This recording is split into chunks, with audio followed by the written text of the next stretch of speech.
So I have a lot of add-ons in my Anki, and really, if you look at all of this, there's 40 plus add-ons, and I actually added them all into my Anki. My Anki is actually the latest version, which is at 2.1.25. So what you can do to add all of these add-ons into your Anki is just to click on the link down below in the description, and you should see this Google Drive held by Anki. Anki is just a group of individuals who actually compiled a list of add-ons that you can download. So as soon as you click onto this, the 2.1.22 plus, assuming that you have the latest version, just click onto that, download it, right? After you download it, you open it, and you should be able to see this, okay? Now go to your Anki, go to add-ons, and then click on view files.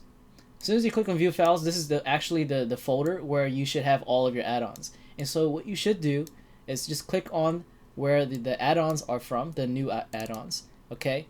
You're going to copy all of this, okay, and copy it all into your folder where your existing add-ons are at. So just paste it into this, exit that,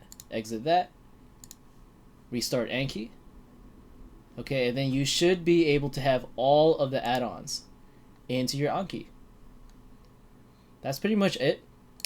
And automatically you should have all of these descriptions, these descriptive, I guess, aspects of the add-ons in your Anki. And if you're using the newest Anki version, you may not see night mode activated, so make sure that you can just, I think it is at the, let's see, it is here somewhere. Night mode should be here somewhere at preferences, and then you go down to here, it says night mode, activate that, and you should be set. So that's it.